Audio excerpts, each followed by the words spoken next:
Bonjour à tous, on se retrouve aujourd'hui pour une toute nouvelle vidéo News Télé et aujourd'hui on va parler de C8 et d'Energy 12 qui ont décidé de saisir le Conseil d'État pour éviter leur suppression en février prochain par l'Arcom. On fait donc le bilan juste après le générique de cette décision. C'est parti, générique.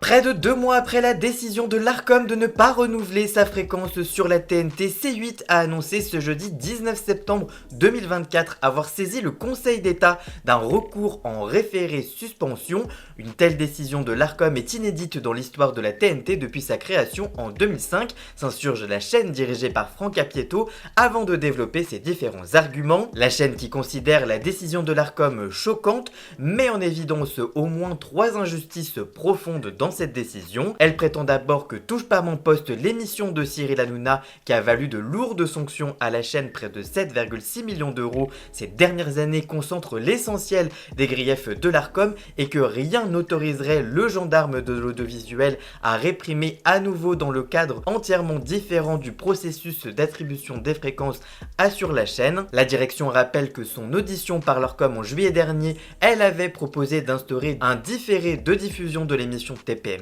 et que d'autres engagements auraient pu être négociés avec l'Arcom. Ensuite, la première chaîne de la TNT assure à ce titre l'Arcom d'avoir redéfini à sa guise la notion d'intérêt du public qui constitue le critère primordial d'attribution des fréquences. Elle a écarté C8 qui se classe pourtant première chaîne de la TNT et qui réunit chaque jour plus de 9 millions de téléspectateurs cumulés, indique la chaîne. Par ailleurs, elle a nécessairement ignoré le fait que C8 respecte et dépasse largement l'ensemble de ses obligations, notamment en termes d'accessibilité, de production d'œuvres audiovisuelles et cinématographiques, ou encore de diffusion de programmes inédits. Pourtant, C8 était mieux disante sur tous ces critères par rapport à de nombreuses autres candidatures.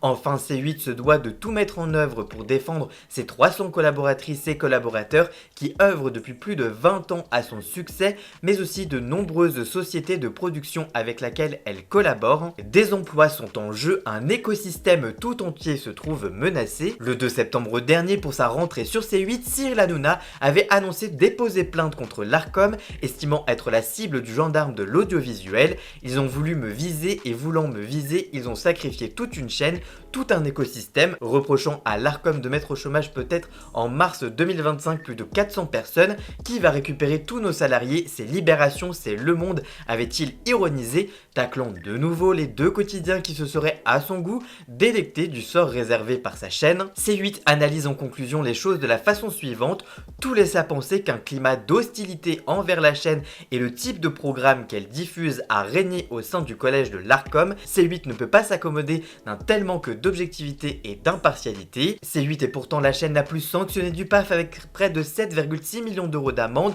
en raison des dérapages de son animateur Cyril Hanouna. C8 se dispute avec TMC le statut de première chaîne de la TNT. Pour Energy 12, aux audiences plus faibles et programmant essentiellement des rediffusions, a également annoncé ce mercredi saisir le Conseil d'État en référé et au fond pour obtenir respectivement la suppression puis l'annulation de la mesure de la présélection de l'Arcom. Les fréquences TNT ne seront formellement réattribuées qu'une fois que l'Arcom aura signé de nouvelles conventions avec les chaînes retenues d'ici la fin de l'année. Mais pour le groupe Énergie, cette mesure totalement incompréhensible est en réalité une décision qui fait d'ores et déjà grief à Energy 12, ce qui justifie la saisine du juge administratif sans attendre que l'Arcom publie ses décisions définitives. Le groupe est pleinement mobilisé pour défendre activement ses droits et est prêt à utiliser toutes les voies de recours possibles à cet effet. Reste que le retrait de la fréquence d'Energy 12, tout comme celle de C8 d'ailleurs, ne signe pas forcément l'arrêt total de la chaîne. En effet, Internet, les box et les téléconnectés